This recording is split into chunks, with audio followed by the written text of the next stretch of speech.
Hi there, and well, it looks like Fleece has had a change of heart, and now will fight to free Joseph. And now this part of the game is one of the more difficult sections, because yeah, you're pretty much by yourself alone with Fleece. Now, something I wanted to show off here is the Icy Dagger. Now, in the previous part, I said I would show off any items I would get on screen, or any important ones. But the Icy Dagger, well, while I was grinding, I had a random encounter in Mediva with a travelling salesman, and that's where I picked up the Icy Dagger. So unfortunately I wasn't recording it at the time, so I'll just sort of show it off here. But something else to show off here is the trip and backstab technique, which we've seen before, but by this point I'd got it really sussed out. You first engage the person in battle, start a combo chain, then you select trip, then you run around to their head, because that's the only position where the backstab works, and then you select backstab. Pretty easy. Here's the sneak ability as well. Now, keep in mind the backstab does like a lot more damage. I think it's like 300%, so it's like 3 or 4 times more, but it does a larger amount of damage if the person is unaware. So you can either trip them on the floor, because being tripped counts as unaware, or sneak behind them right here. Now, as for the sneak stat, it's something you don't want to worry too much about leveling up, because, when you level up sneak, the only thing that changes is the amount of time you get for sneaking. So, really, you don't need more than a couple of seconds, so don't worry about it either. Now, to talk about this level here, it's called the Tower of Eli, and I almost called it the Tower of Babel, because that's exactly what it's based off. The story from the old Bible. If you're not familiar with the story, the idea is that all of humanity was working together to build a tower to actually go to heaven, and that they were building this huge spiral tower. Now, of course, in the story, the Old Testament God wasn't really a fan of this, and thus he used his powers to make everyone speak a different language, and that's meant to be an origin story of how humanity has different languages. Which, yeah, it's fascinating. I kind of like mythology. The idea of people in the Stone Age trying to work out where things came from and inventing stories about it. Greek mythology, Anansi the spider. Success. In fact, I used to have like a Lion King magazine, and it used to feature some of those origin stories from those cultures. In fact, one story I remember was it explained why the moon has no family.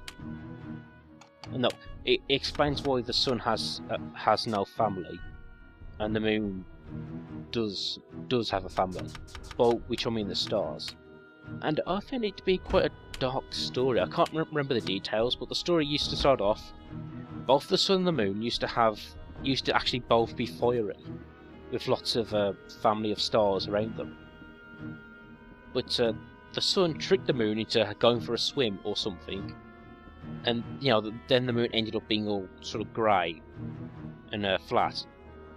So the moon, to get revenge, there was a difficult time that came after. So to get revenge on the sun, the moon said, "Oh, there's going to be a famine.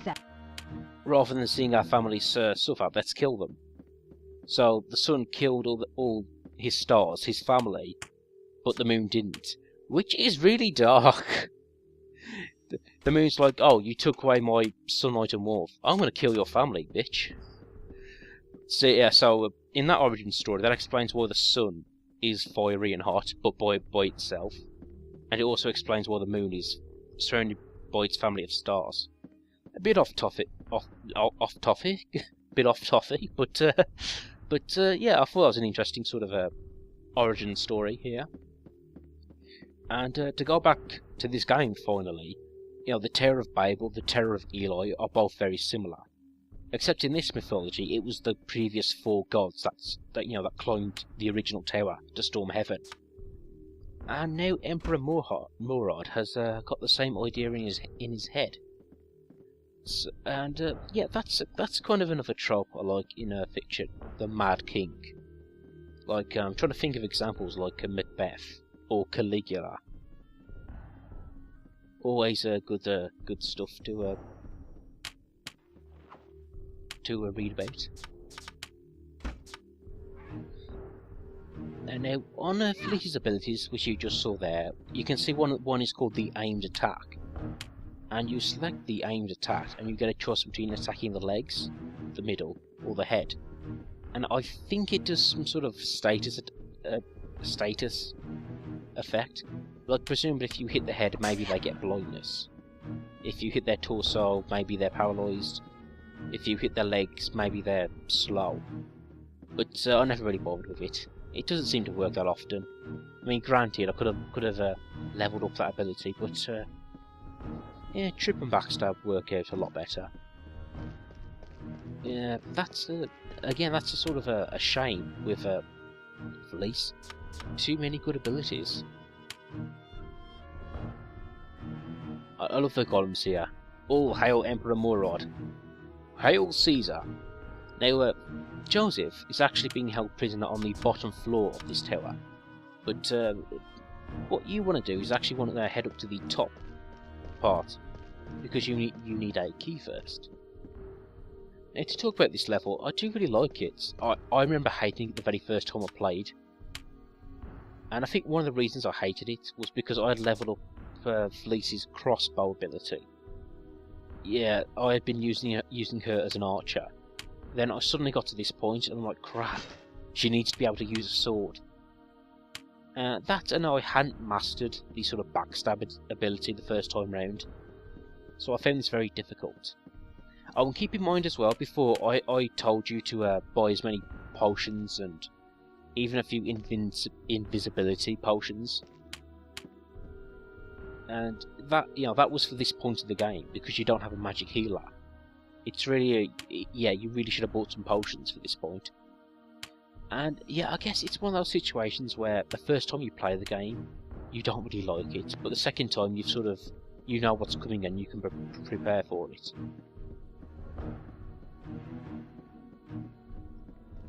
But yeah, if this section catches you unaware, it can be a real pain. Now, as for using the backstab ability, I would recommend it. Now, you can fight these soldiers here, and if you're good at coming up with this chain combo thing, they're actually pretty easy to defeat. They seem to be like a weaker version of their regular enemies, like the soldiers and the samurais. Okay, Boots of Stealth. Boost your sneak up by 2 points. So maybe you want to give that a try.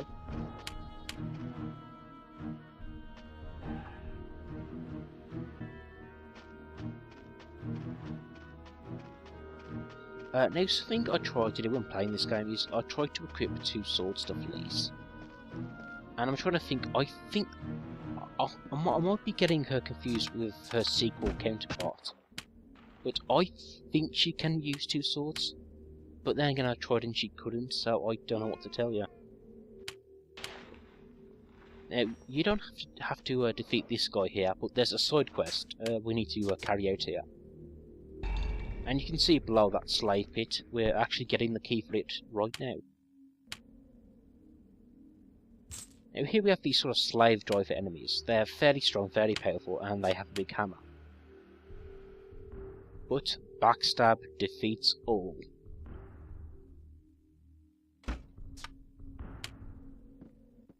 Now the slave pit key, if you're 100%ing like me, it is fairly important because there's a few characters in that pit which you need to talk to complete certain side quests. And you can see here, I don't think you've seen this in the playthrough before, but it's me using a healing item. Fairly effective. And you could use this sort of menu select thing to break the game in a sense, because you can see you don't have to do the healing animation. So again, that could be another oversight by the creators of the game.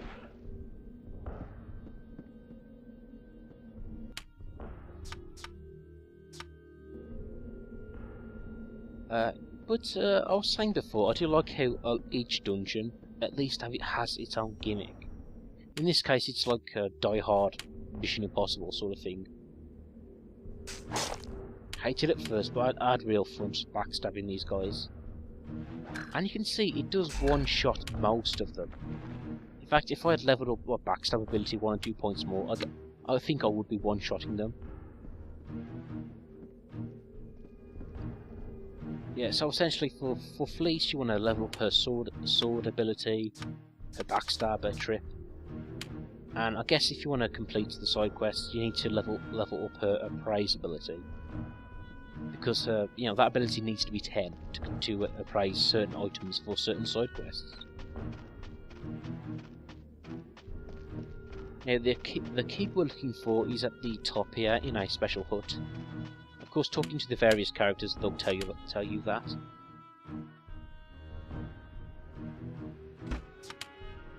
Some nice armour here, but again, like I said, these sort of one-piece armours. Only the very light pieces of these sort of items are actually useful. Before then, having 2 sets of head and torso is probably the better way to go. Now, I remember this sort of part giving me a bit of trouble, and I think that's just because the hut here is so darkly lit, I didn't see the door.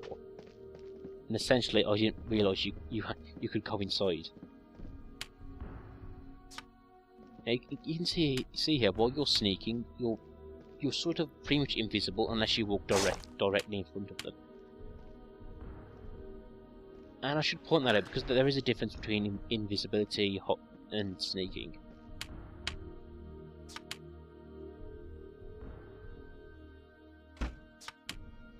There we go. And with this, we can now head safewards to rescue Joseph.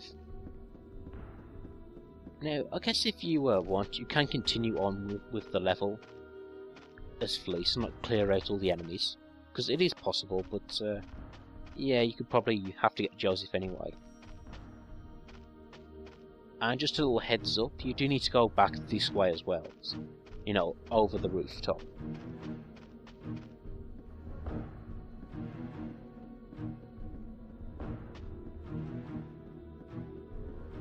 It does seem odd that Murad would have a dungeon under this Tower of Eli. I mean, it's meant to be a storming tower. Does storm heaven, presumably. But he's treating it like a prison. I mean, granted, I'm glad he put the dungeon here because this tower is mentioned in the game, and I would have really liked to have seen it anyway. A lift golem. And like I said before, these guys should be made out of lifts. If they are a true lift golem.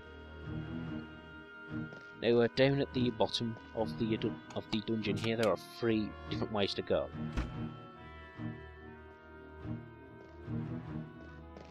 Of course, Joseph is only down one of them, but there are items hidden down in the other passages. So I guess if you want to, be sure and get some cool goodies, it's worth taking a look around.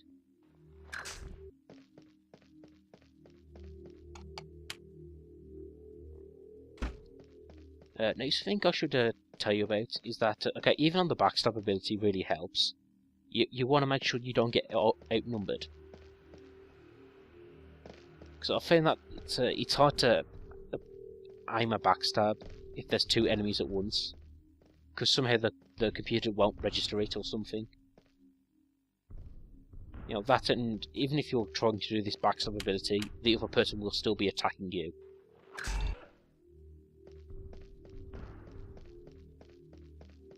And there are some soldiers and guys hidden in the shadows, so yeah, just make sure you're not outnumbered. It's locked. Success. And of course, lockpick, always useful.